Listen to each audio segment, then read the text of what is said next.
नमस्ते दोस्तों। आज हम बात करेंगे चंद्र पर्वत के ऊपर। तो हम जान लेते हैं चंद्र पर्वत पर कुछ साइन होते हैं, कुछ तो बहुत ज़्यादा पॉजिटिव होते हैं और कुछ थोड़ा नेगेटिव होते हैं। तो पॉजिटिव पे हम थोड़ा चर्चा कर चुके हैं पहले यात्रा रेखाओं के बारे में। आज थोड़ा सा नेगेटिव साइन के ऊपर चर्चा करेंगे, क्योंकि हमें पॉजिटिव के साथ साथ अपने जीवन में नेगेटिव चीज़ें भी अगर हम जान ले तो थोड़ा सा उसमें हम सुधार कर सकते हैं, इम्प्रूवमेंट कर सकते हैं। तो हम आज चर्चा करते हैं चंद्र पर्वत के ऊपर। सबसे पहले दोस्तों आपको बता देता हूँ, जो हमारा चंद्र पर्वत होता है इस छोटी रेखा से इस तरह का जो एरिया होता है इसको हम चंद्र पर्वत बोलते हैं। तो ये एरिया मैंने आपको दिखा दिया एग्जाम्पल के लिए। जो ये वाला एरिया होता है हमारा उंगली से और हमारा, यानी कि यहाँ से लेकर और इधर तक का जो हमारा नीचे मणिबंध तक का एरिया होता है वो हमारा चंद्र पर्वत होता है। तो इसमें मैं आपको साइन के बारे में बताऊंगा कि अगर यहाँ पर एक क्रॉस का साइन बने और साथ ही साथ अगर यहाँ एक क्रॉस का साइन यहाँ पर बने चंद्र पर्वत पर और एक भाग्य रेखा के ऊपर शनि रेखा के नीचे बने, तो ऐसे जातक ये बहुत ज्यादा अशुभ चिन्ह है। कहीं ना कहीं अकाल मृत्यु ऐसे जातक की होती है। दूसरी चीज, ऐसा इंसान आत्महत्या करने वाला प्रवृत्ति का भी होता है। संभावना काल मृत्यु की भी होती है, इसमें आत्महत्या करने वाली भी होती है।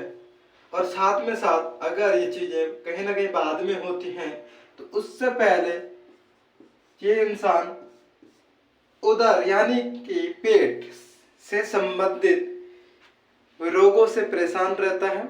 ऐसे जातक पेट की संबंधित उसे परेशानी रहती है, कुछ ना कुछ पेट से उसकी गड़बड़ी रहती है और ये संभावना कहीं हद तक बढ़ जाती है। कहीं ना कहीं उसका ऑपरेशन भी होता है और ये समस्या ऑपरेशन के बाद कहीं ना कहीं ऐसे इंसान की जातक के बचने की उम्मीद भी कम होती है। ऑपरेशन के बाद ऐसे जातक की मृत्यु भी कहीं ना कहीं संभव है, पॉसिबिलिटी ज़्यादा होती है कि उधर के बाद ऑपरेशन इत्यादि तो उसके होते ही है।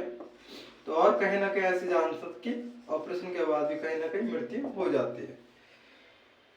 तो ये तो था कहीं ना कहीं क्रॉस के ऊपर साइन के बारे में। आपको एक चीज और बता देता हूं मैं, एक टॉपिक मैंने आपको क्लियर कर दिया है। अगर किसी जातक के हाथ पे इस तरीके से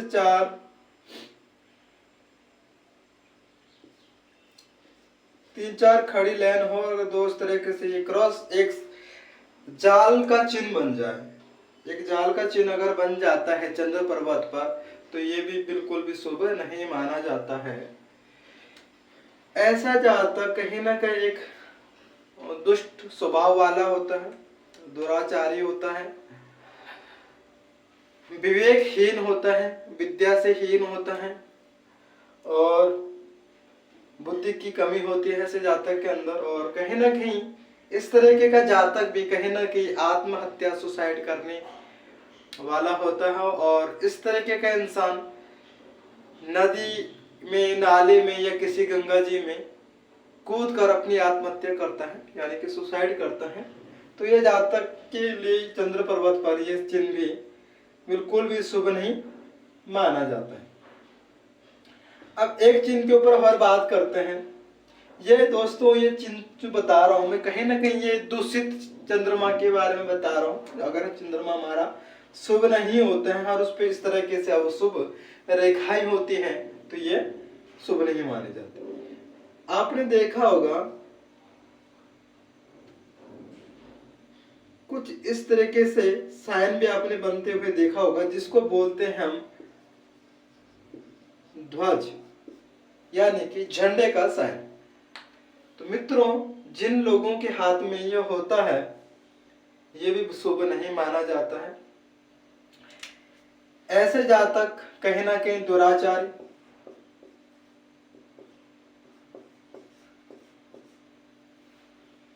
गलत संगति करने वाला, माता पिता का कहना न मानने वाला है और सारे उल्टे काम करने वाला होता है, माता पिता को कष्ट देने वाला होता है और कहीं न कहीं ऐसा जातक माता पिता को मारने की, यानी कि उनको मारने की इच्छा रखने वाला होता है, यानी कि अपनी माता पिता को नष्ट करने की इच्छा रखने वाला होता है।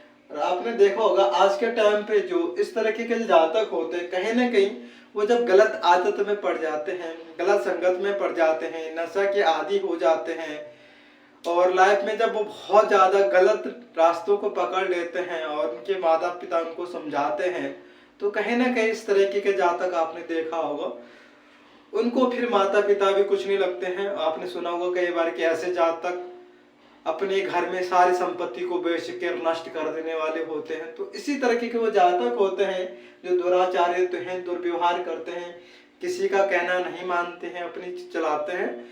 और यही जातक वो होते हैं जो अपने माता पिता को भी कुछ नहीं समझते, कहीं ना कैसे माता पिता को भी मारने वाले होते हैं और सारी चीजें गलत करते हैं। तो ये दुर्व्यवहार कहीं ना किस तरीके से करते हैं और ये चीजें बिल्कुल भी शुभ नहीं मानी जाती है। ऐसे इंसान भी कहीं ना कहीं अपने आप को भी नष्ट कर देने वाला होता है, क्योंकि ये नष्टकारी और विनाशकारी ही होते हैं अपने जीवन में। तो दोस्तों, आपको ये जानकारी कैसी लगी? अगर अच्छी लगी तो हमारी वीडियो को बिल्कुल सब्सक्राइब कर दीजिएगा, शेयर कर दीजिएगा, दूसरों को भी हमारी जानकारी पहुंचाइए, जिससे हमारी जानकारी लोगों को पहुंच के लोगों को भी हमारे चैनल का फायदा मिले। और धन्यवाद आज का।